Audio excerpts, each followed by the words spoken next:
마음에 와닿는 스님 법문 새기며 듣고 있습니다. 자녀가 결혼할 시기가 다가옵니다. 좋은 배우자를 만날 수 있도록 부모 입장에서 어떻게 하면 될지 궁금합니다. 종교가 다른 데서도 문제 생기지 않을까 하고요. 아직 사귀는 사람도 없다니 좋은 인연이 다가왔으면 하는 바람입니다. 스님께서는 인연 맺어주는 다리 역할 하실 수 없으신가 어쩔까 싶습니다. 아니, 내 장가도 못 가는데 내가 지금 내 장가도 못 가서 지금 이렇게 혼자 사는데, 나이가 지금 60이 다 되도록 혼자 사는데 지금 뭐 남 장가가고 남 시집가는 거 내가 관여를 하겠어요. 엄마랑 일이 욕심 많다니까. 우리 어머니가 들었으면 난리 났어. 자기 자식밖에 걱정 안 하고 있어.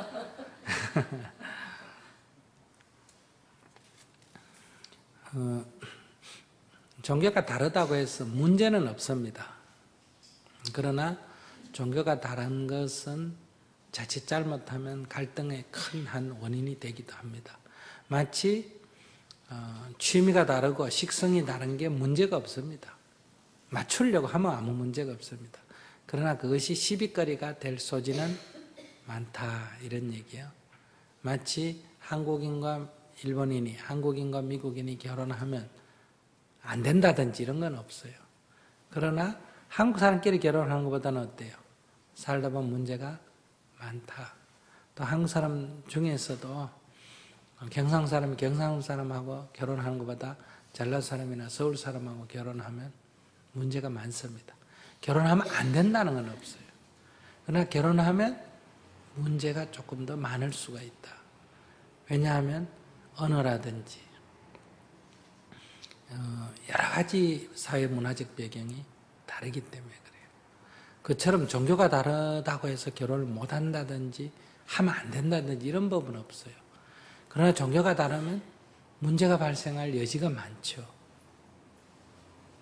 왜냐하면 여러 가지 문화가 서로 다르단 말이에요. 사고방식도 서로 다르고 친구관계도 서로 다르고, 또 모여 앉아 얘기하다 보면 기독교인들이 모여 앉아 얘기하다 보면 기독교식으로, 그래서 불교를 비난하고, 그럼 불교인들이 기독교를 비난하는 건 아닌데 불교인이 불교 비난하는 거 들으면 또 기분이 좋아요, 안 좋아요?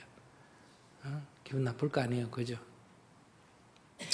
또 우리도 우리끼리 둘러 앉아가 얘기를 하다 보면 기독교의 문제점에 대해서 얘기할 수 있습니까, 없습니까? 할 수 있죠. 근데 거기에 기독교인이 또 한 사람 들으면 기분이 나빠요, 안 나빠요? 또 나쁘단 말이에요.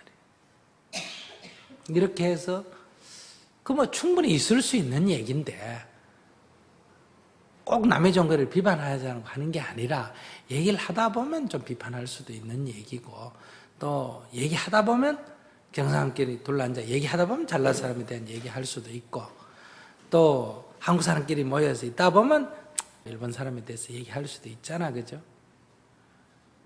또 남한 사람끼리 얘기하다 보면 북한 사람에 대해서 비판적으로 얘기할 수 있잖아요. 근데 북한 사람이 그걸 들으면 기분이 나쁘고, 일본 사람이 그걸 들으면 기분이 나쁘고, 기독교인이 그걸 들으면 기분이 나쁘고, 전라 사람이 그걸 들으면 기분이 나쁘단 말이에요. 마치 자기가 종교가 다르기 때문에, 지역이 다르기 때문에, 나라가 다르기 때문에 자기를 욕한다, 이렇게 받아들여지기 쉬운 거예요.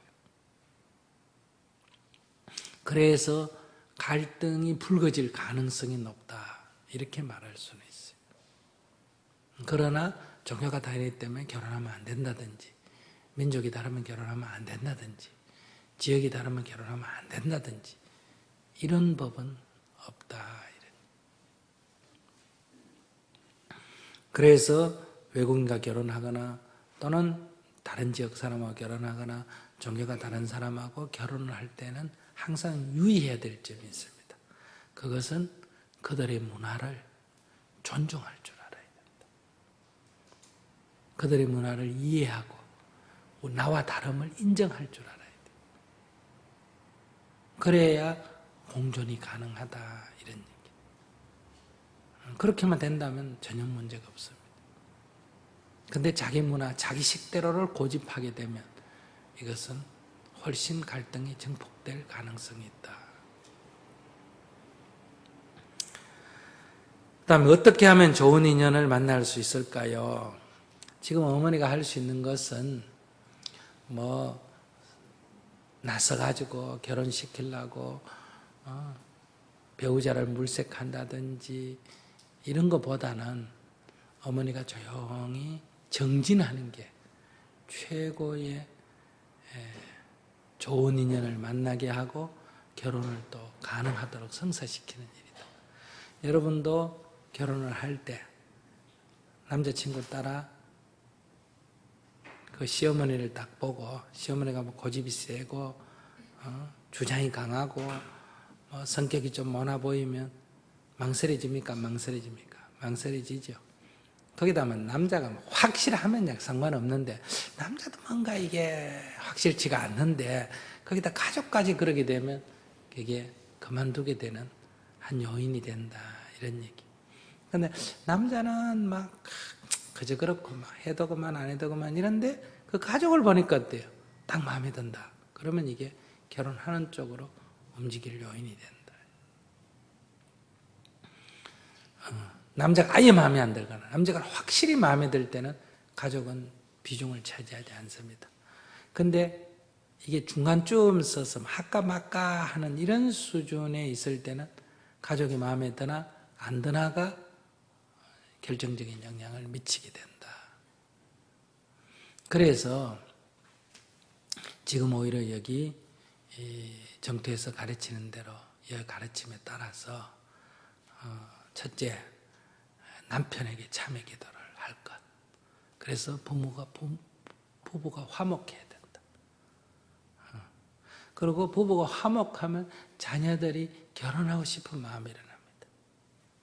부모가 화목하지 못하면 자라면서 부모가 화목하지 못한 그런 모습을 보면 아이들 마음속에서 결혼에 대해서 부정적이 됩니다.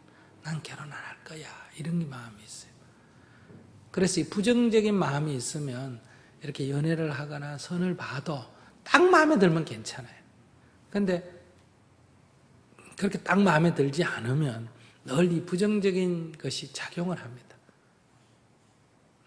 또 결혼 생활 중에도 그 부모가 싸우는 그런 인상, 그런 어떤 상황이 벌어지면 결혼에 대해서 탁 실증이 나버립니다. 내 이래서 안 하려고 했다, 이런 말이 탁 튀어나와 버려요.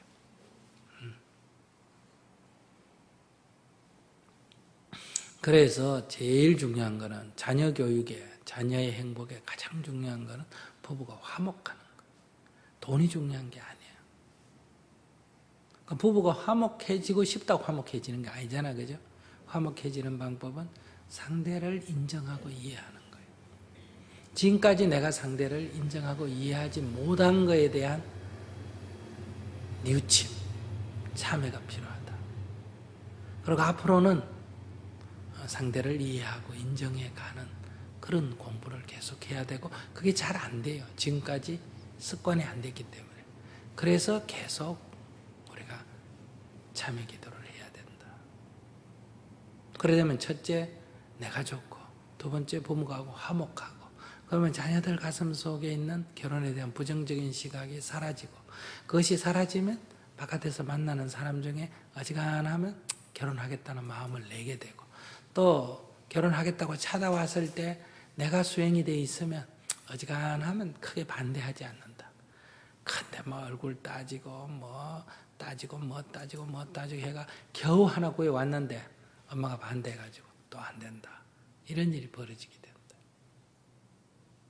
그래서 제일 좋은 인연을 맺어주는 내가 할 수 있는 것은 바로 부부 화목이고, 부부 화목을 위해서는 남편에게 참회 기도하는 것, 그리고 지나간 나의 고집에 대해서는 참회 기도하고, 앞으로 나와 다름을 인정하고 이해해가는 태도. 그래서 결과적으로 부부가 의좋게 살아가는 것이 최고의 좋은 인연을 맺어주는 방법이다.